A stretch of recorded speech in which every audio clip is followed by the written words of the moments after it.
I'm going to talk about a bunch of different characters in this lecture, and the first character that we need to deal with is the ship, the HMS Beagle.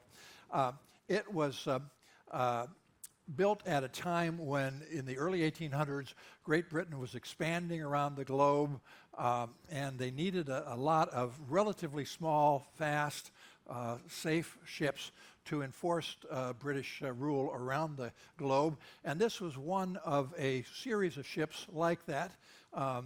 They were called the Cherokee class, and ultimately there were over 100 of them built. However, when the Beagle was built, it wasn't needed, and so they never finished the construction of it. And at the time it was built, it was designed with two big masts. With the time that we're talking about here, with Darwin, it's going to be a three-masted ship it's called a bark. The back mast was added. Some of you may have seen this. There was a shore excursion that went out to the little museum in Punta Arenas where they do have a replica of the Beagle. Relatively small.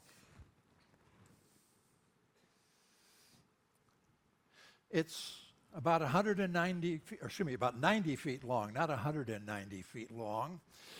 This ship is 105 feet wide. So subtract 7 feet on each end, and the Beagle is slightly larger than this stage. At the time that Darwin was on it, it had a crew of about 70. So if 70 of you want to come up here and get on the stage and stay here for 4 years, we can see how it was. Darwin slept in a hammock in that back little cabin. That was basically where he was. It was above the captain's cabin, right at the back of the ship. And here's a little animation that I found on the web of the ship from the back to the front. It originally was designed for about 10 cannons. It was carrying, I think, 6 cannons at the time of Darwin being on it. It had several small boats on it. That was going to be important for the work they were going to be doing. But again, a relatively small ship. After sitting in the dockyard for several years without having been finished, it was selected to be the survey ship to go down to southern South America, and they did do some work on it. They raised the sides of it. They added a third mast. The captain for the first voyage was going to be a man by the name of Pringle Stokes. He was designated, and he had some experience on this sort of thing, so he was assigned to help outfit it. And they set sail, first voyage, in May of 1826. There was a second ship that went with them. It was basically carrying more supplies. And they were headed down towards Montevideo, ultimately. That was the South Atlantic port for the British fleet. Their mission was to begin a good survey of Patagonia. At that time, there were no good maps. That means that sailors did not know where the rocks were, where the shoals were, where the dangerous spots were, and they were supposed to make this sort of map.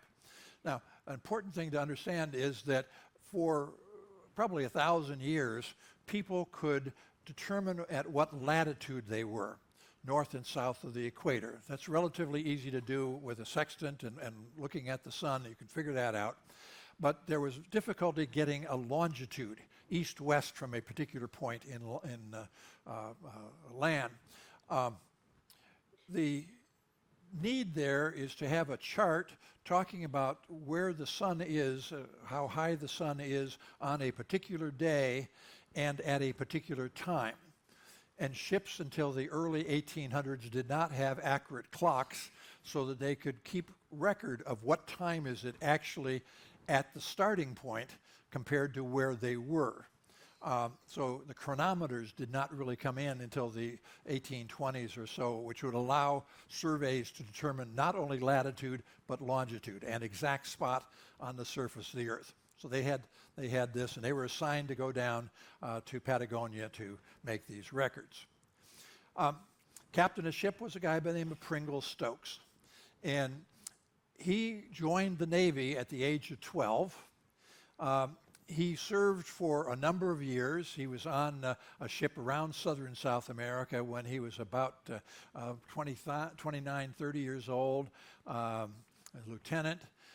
He sailed on a ship off the coast of Africa that was the beginning of putting down the African slave trades, taking Africans to the New World.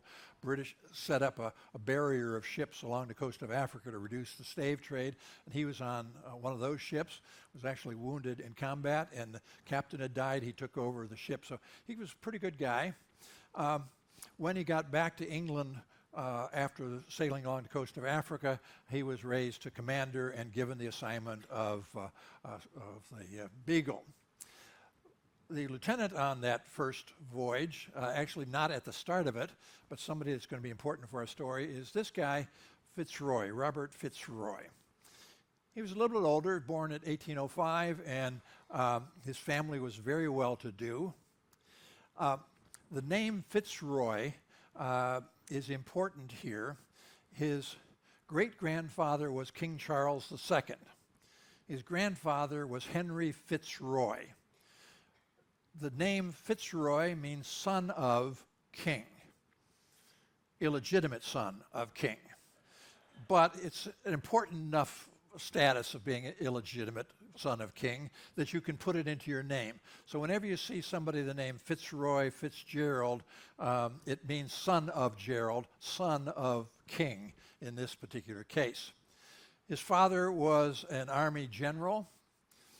His mother was the daughter of a marquis in England, and his uncle was the foreign secretary in England at the time that he's going to be part of our story. So very, very high status. He joined the Navy at the age of 14, not as early as Pringle Stokes had, and he was a cadet around Africa, coast of Africa, the same voyage that Pringle Stokes was on. He was promoted to midship while he was on that ship, and then did some more sailing. At the time that the Beagle was going to have its first voyage, he passed it and was promoted to lieutenant, supposedly one of the highest scores that had ever been seen on the exam. Whether he got a little benefit from being the illegitimate great-grandson of the king, who knows. And then he was promoted to being the flag lieutenant, the top lieutenant for a guy, Admiral Otway, in Montevideo. Now this is 1828, which is going to be after the Beagle sails, but he's sent down to be on a ship in Montevideo. The Beagle set sail in 1826.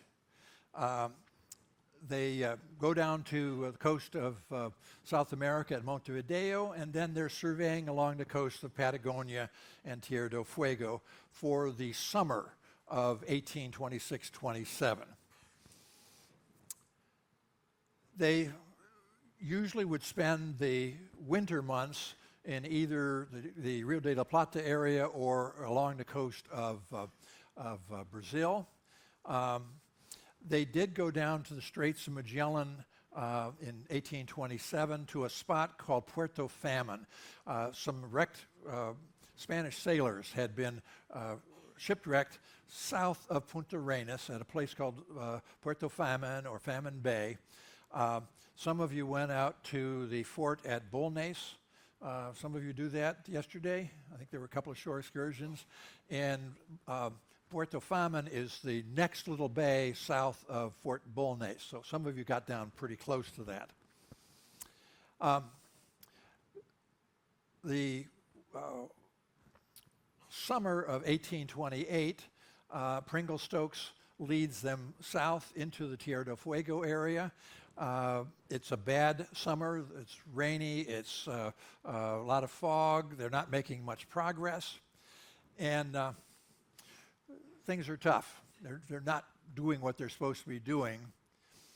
And Pringle Stokes gets depressed. One of the things that you have to consider here, we're sailing along through For example, yesterday and this morning, last night, we sailed through the Straits of Magellan, and we can just putt along with our motor. If you're in a sailing ship, you can't go straight into the wind. You've got to zigzag back and forth, tack back and forth. And as you tack back and forth and you don't have any charts, you don't know how deep the water is, you don't know where the rocks are. It's very dangerous. They use the small boats to go out ahead of the ship, row out ahead of the ship to measure how deep the water was and to continue their charting work. But Pringle-Stokes gets depressed.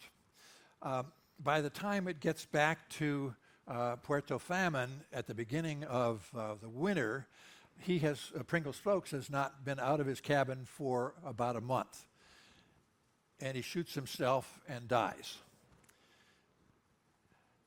This is a picture I took. I was at Fort Bullnace, and I don't know if any of you did this on your tour, but sometimes they will take the people on the tour from Fort to Bullnace, and you can walk along a path, and that bay there is Puerto Famine Bay, and someplace out there on the far shore is where Pringle-Stokes has been buried. I've never gotten out there.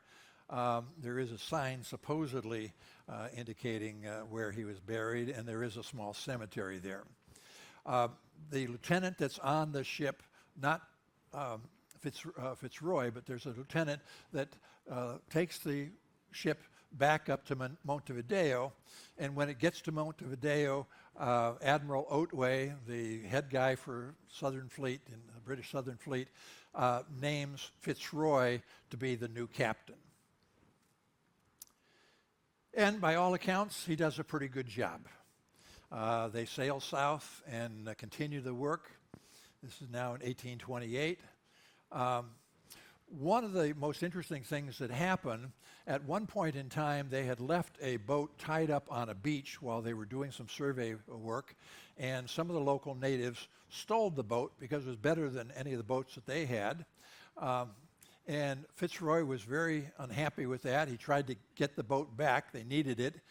He did not succeed in getting the boat back, but they did capture 5 of the local natives. 1 escaped. 4 were going to go back to England with them. And the 4 were a girl about 11 years old called Fuegia Basket.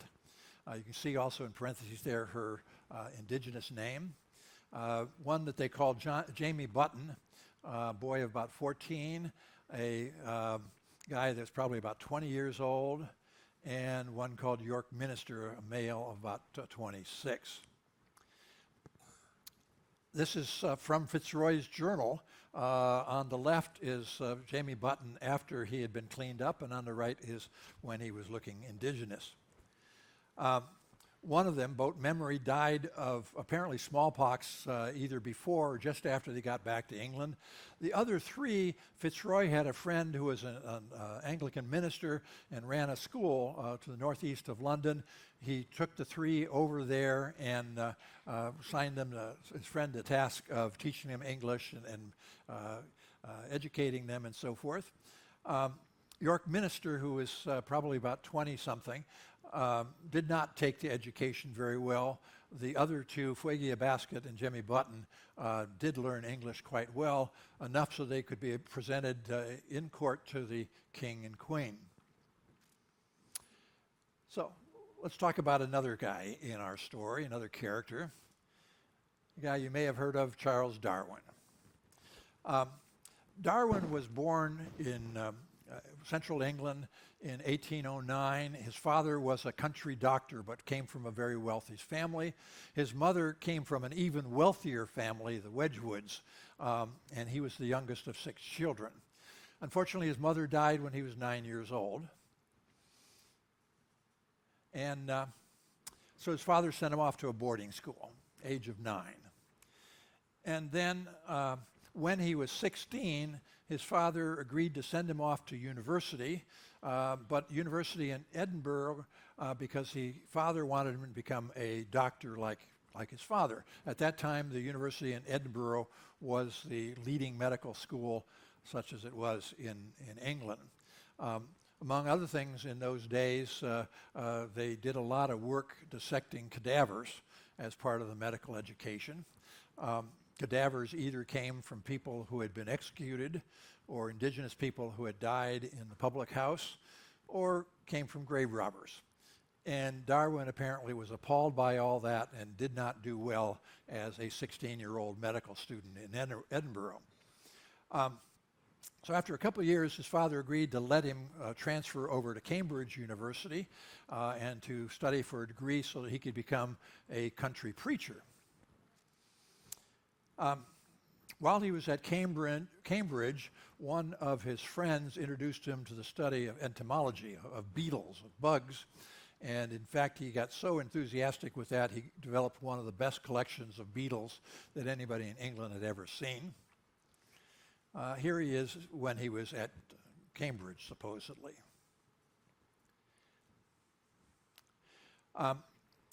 He really became a good student of one of the biology professors there. And by 1831, he was ready to take his exams. He had to study hard to get through, but he ranked 10th out of a class of, 200. He planned to become a natural scientist, which in those days basically meant geologist, and he was going to go to the Canary Islands to study the geology there. He was much more interested in geology than anything other than beetles. So he went with a geologist, Sedgwick, up to Wales to learn how to do field geology. When he got back from spending a summer with Sedgwick in Wales, there was a letter waiting for him from his biology friend Henslow, and it suggested that he might want to apply for the position as naturalist on the voyage of the Beagle, the second voyage of the Beagle. And he talked to his father about it, and his father said, no, it's going to be 2 years away, you're going to be a preacher and everything. But one of his mother's brothers from the Wedgwood family said, no, I'll sponsor you. And that's important. Darwin was not a Navy representative. He was not an employee of the Navy. He was a paid passenger on the Beagle, and his uncle paid for his passage. What that meant that anything he did on the voyage in terms of collecting stuff was his, not the Royal Navy's. They set sail in December of 1831. And basically they made a round-the-world voyage. Took over 4 years, but they eventually came back by way of the Indian Ocean and around Africa. So here we go, December of 1831. They were going to stop in the Canary Islands, which Darwin had really planned to spend time at. There was an epidemic going on, so they went straight down to the Cape Verde Islands. I've been on Oceania Marina going from Europe down to Cape Verde Islands, and we made a stop there. He gets there, and he is enthralled. It's the first time he's been away from England.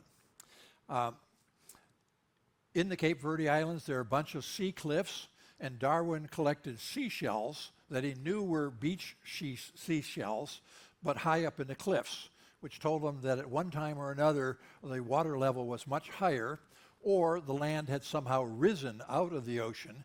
But the fact that he found these seashells up on the cliffs was interesting to him.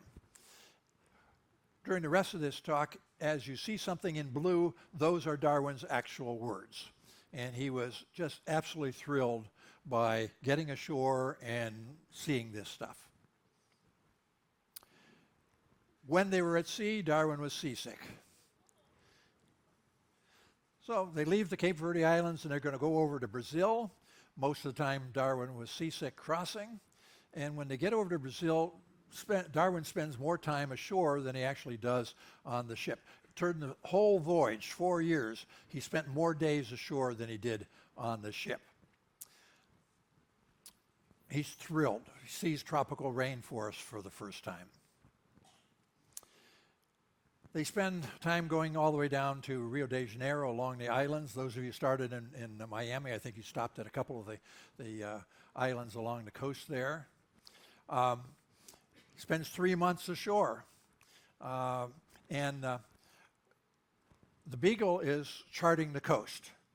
So it's going back and forth, figuring out the depth of water, the actual longitude and latitude of various islands, etc. But Darwin is ashore. And while he's ashore, he sees the slave situation in Brazil. I don't know if you know it, but Brazil was the last major country in the Western Hemisphere to eliminate slavery. If I remember correctly, it's about 1880 before Brazil eliminates slavery. So here in the early 1830s, slavery is still a very big part of it, and Darwin is appalled. Fitzroy had previously spent some time ashore in Brazil, and he had seen some slaves, and he had asked those slaves, "Are you happy with your life?" And of course the slaves, with a slave owner looking over, said, "Oh yeah, we're happy with our life here." And so Fitzroy thought slavery was good, and Darwin thought slavery was bad. Darwin's real purpose on the voyage, as far as Fitzroy was concerned, was to give Fitzroy somebody of status, somebody of high status to talk to, be his pal on the voyage. And for a period of time, Fitzroy and Darwin were not talking to each other, and Darwin spent more time ashore as a result. So they sail south, and they explore more of the coast of Brazil. They arrive in Montevideo. There's a revolt going on. Darwin actually goes with some sailors ashore, and they sail over to the other side of the Rio de la Plata to Argentina. They're not allowed to land there for some reason. They sail back to Montevideo. The revolution has been put down. It's relatively calm, and Darwin reports it's something new for him to go with pistols and a cutlass ashore in Montevideo. I'm not sure how many of you went to Montevideo and carried your cutlass and pistol with you. He gets some letters of home, and he sends back some of the stuff he has collected so far, which is mainly stuff from the Canary Islands and a little bit from the coast of Brazil. And Henslow, back in Cambridge, is the one who gets a copy. He copies out by hand his journal and sends a copy of his journal to his family and a copy of his journal back to Henslow. They set sail then to go down to Bahia Blanca, a little bit farther south, at the southern end of the Pampas. They get to Bahia Blanca. There's Montevideo and Buenos Aires. Bahia Blanca is there. And here on the satellite view, there's Bahia Blanca up a river a little ways. And there is a little port area there called Ingenio White. My wife and I have spent time in Bahia Blanca, and we went over to Ingenio White. Between Ingenio White and the town, there were a series of old beach ridges. And on there you can see that dark area with sand shell ridges. And Darwin began to explore that area. This is from his journal. Notice it says Bahia Blanca up there. It's September, October 1832, just to the left of the sign Bahia Blanca. Notice it says up there on the upper right, it says Patagonia. I define Patagonia as starting a little bit farther south, but he didn't have that notion. He called this Patagonia. And in there, you may be able to read fragments of bones. Can you see that right there? In Bahia Blanca area, he was picking up a lot of bones. This map shows several years of the activity, but they were saying back and forth along the coast. He spends a couple months in the Bahia Blanca region, and he finds lots of fossils. He's been happy he's finding fossils. And he was out on the Pampas for a couple months, traveling with gauchos, eating rhea and guanaco and armadillos. These are the natives out there hunting guanaco and rheas. These are some of the sea cliffs along there. I showed you that in one of the other lectures. And it's in those cliffs there that he was beginning to pick up stuff, including a fossilized tooth of a horse, the remains of some of the extinct armadillos, big armadillos, and also this is from a giant ground sloth, again an extinct type of ground sloth. One of my favorite things to illustrate this lecture is this particular drawing. There was an artist on the ship, and in fact there are two artists, this guy here and a guy named Martins. This is when they were in Bahia Blanca. And if we zoom in on it, the guy with the top hat, that is Darwin, taken from life. The guys to his left, the three with their sailor outfits, those are sailors from the Beagle. The two guys on the right are locals. And the local guys have been coming to the Beagle to sell stuff to Darwin. He's collecting all sorts of treasures of bones and variety of stuff. I think it's a fascinating little drawing. They return to Montevideo. As soon as it starts to get towards fall, they head back north and then head south again. He gets mail. This is the second time he's gotten mail, and I frankly do not remember. I've read this story a long time ago, and I can't remember. But either in the first time he gets mail or the second time he gets mail, he gets a Dear John letter. He had supposedly a woman back in England he was going to marry, but she's decided that she's not going to wait years for him. So he sends back more stuff back to Henslow in England. While he's in Buenos Aires, he talks to Argentine scholars who have also dug up some of the fossil bones from in the Bahia Blanca area and elsewhere on the Pampas.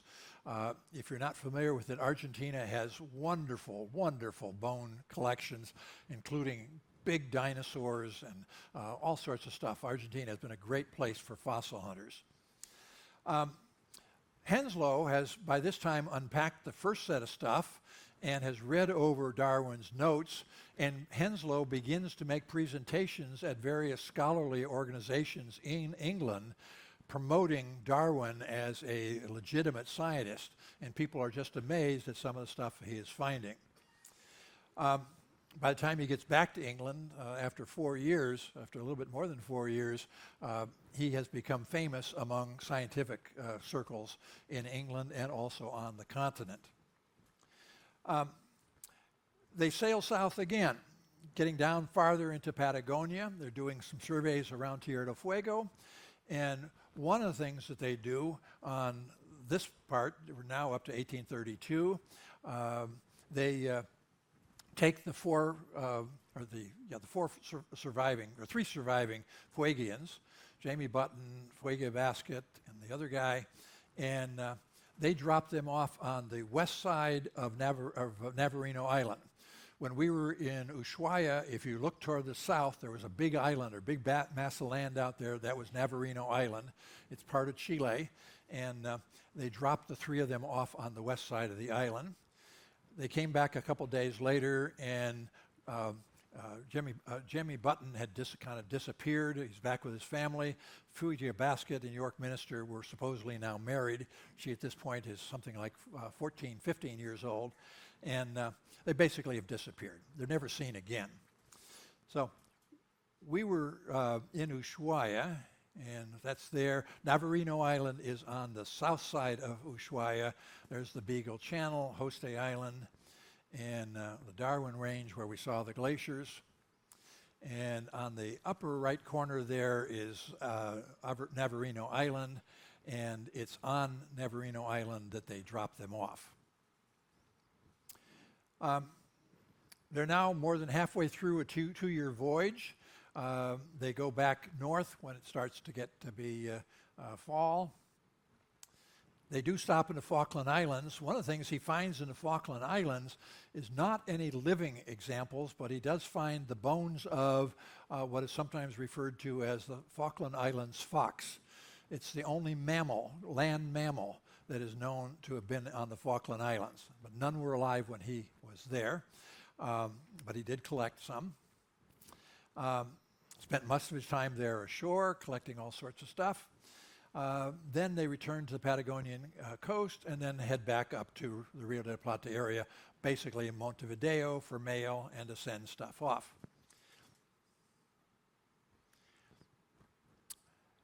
They refit, load up more food and stuff, and Darwin goes ashore, spends time in interior Uruguay.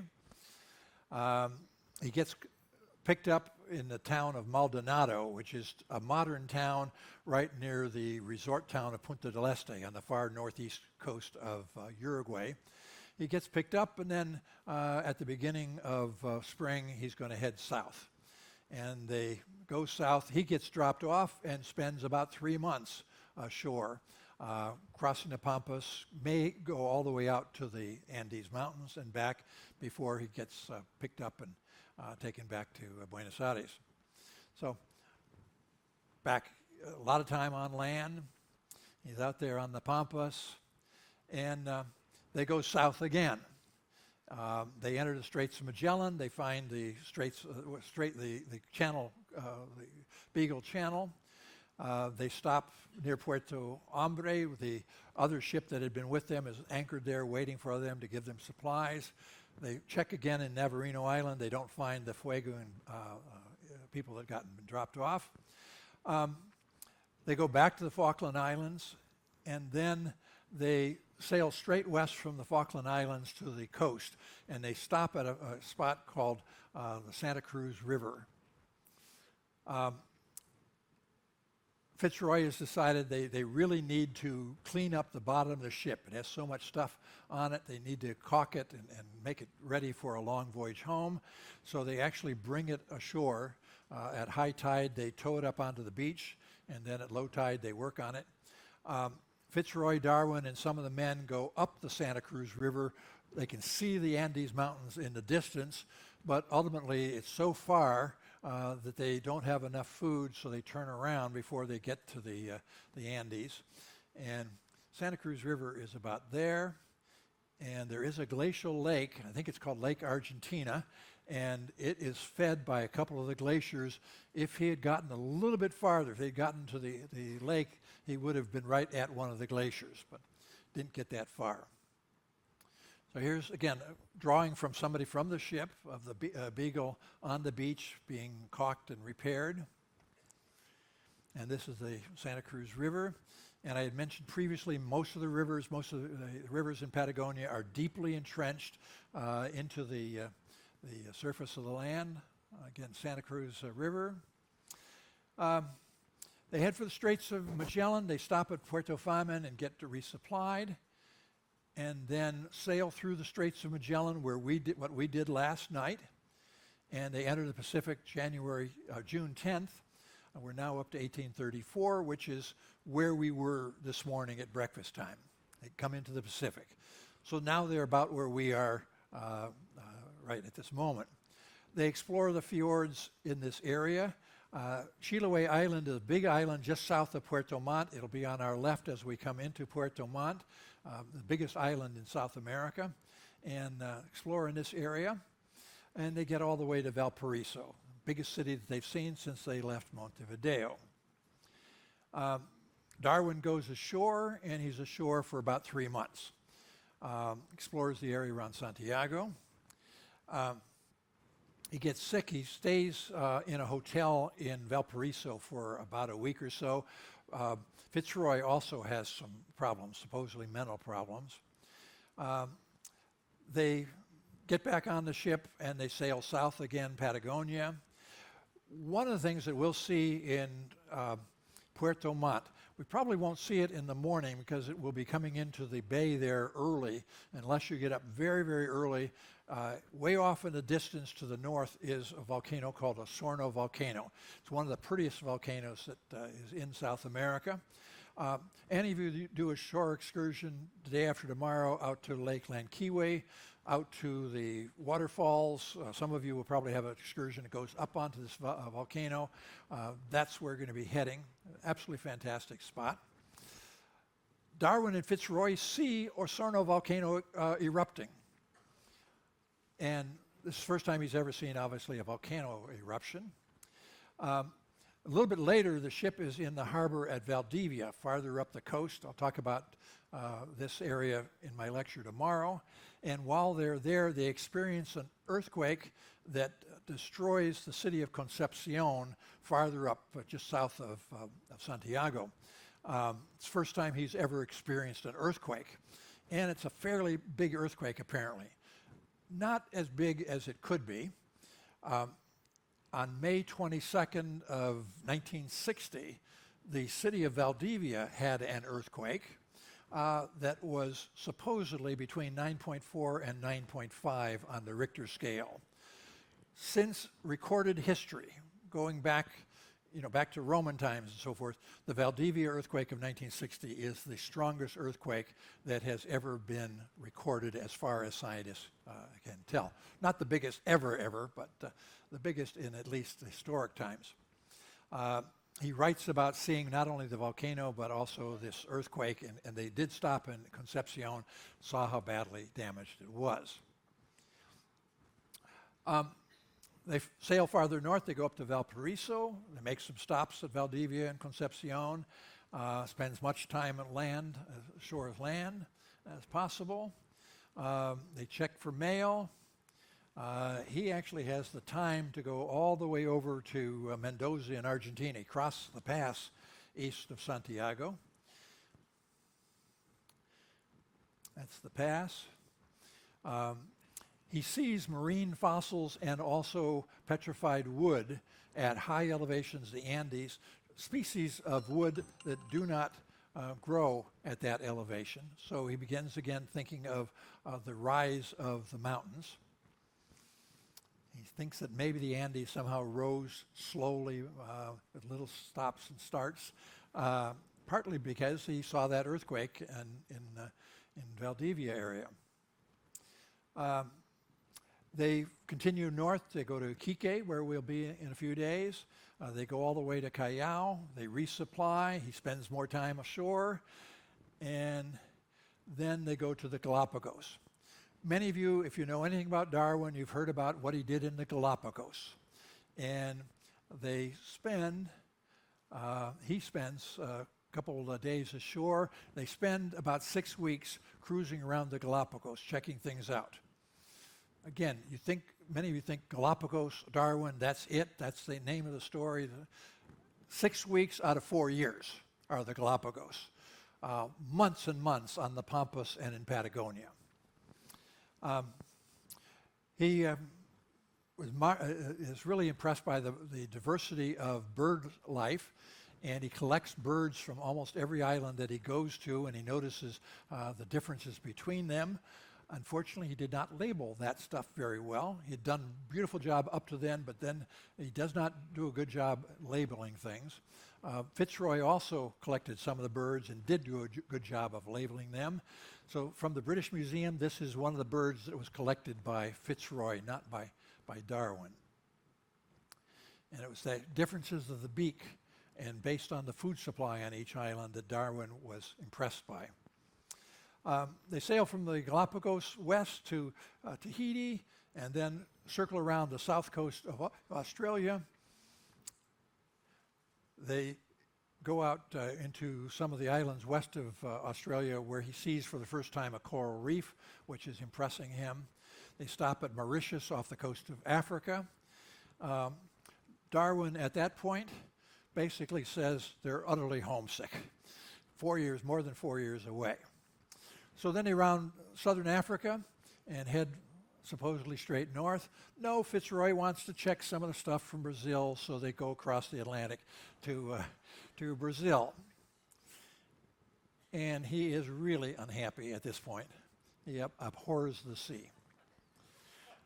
They reach their home port in October, a little bit short of 5 years away. They sailed just after Christmas of 1831, and here they've gotten there back in October of 1836. During the ship itself was used on a third voyage, surveying around New Zealand and Australia. And it was ultimately a light ship off the coast of England and then was junked. Fitzroy stayed in the Navy for a long while, eventually became an admiral. He was elected to Parliament. He served a term as the governor of New Zealand. He was actually the second governor of New Zealand. And he served at the Royal Navy dockyard. And then the thing that he's a lot of famous for, in addition to the Beagle, is that in 1854 he became the head of what became the National Meteorological Service in England. And he came up with the idea is by that time there were lots of telegraph stations all over England, and he had telegraph stations every day, some people say in the morning, some people say at noon, but every day, essentially at the same time, send in readings of air pressure and temperature to the central office, and as a result, he could begin to do a prediction of what the climate or what the weather was going to do the next day or two. He was the very first to come up with the idea of doing that. Like Pringle-Stokes, he ended up committing suicide, supposedly because by this time Darwin was talking about the origin of species and that sort of stuff, and Pringle-Stokes was a good Anglican and didn't believe that and was appalled that he had helped Darwin come to some of those conclusions. While they were on the ship, they had talked about writing something about their voyage, and they had agreed on 4 volumes. The guy who was the guy on the Adventure, the supply ship at Puerto Famine in Montevideo, was going to write 1 story. Fitzroy would talk about the Beagle on the voyages. Darwin would talk about his zoological and geological discoveries. And they'd have a volume with appendices and maps. It came out in 1839, and his volume, the number 3, was the Journal and Remarks for the 4.5, almost 5-year voyage. It was republished fairly quickly, and then none of them had gotten any money from what they had done. But Darwin rewrote his volume, and it comes to be known as where's the name on it? The Journal of Researches, but most people now simply refer to it as the voyage of the HMS Beagle, and he did get paid 150 pounds. Any of you from England know 150 pounds today is what, maybe $180? In those days, $150 pounds was a huge amount of money. So there's his Voyage of the Beagle. Then he produced edited a series of volumes on the zoology, and 5 volumes. This one was on the fossil mammals. There's one on reptiles. In 1859, he did his most famous work, The Origin of Species. There he is about that period of time. And this is where he begins to talk about how species evolve one from another and so forth. He died in 1882, and he's buried in Westminster Abbey. In his diary, he wrote what I think is the most important thing here. The voyage of the Beagle has been by far the most important event of my life and has determined his whole career. If he hadn't gone on the Beagle, we'd probably never have heard of him. I can stand here for 1 more minute. I have 1 more minute to my time, but I'll just mention tomorrow I'm going to be talking about the Central Valley of Chile, the area from Santiago down to Puerto Montt, and especially the area around Puerto Montt that we'll be seeing 2 days from now. Hopefully see you tomorrow.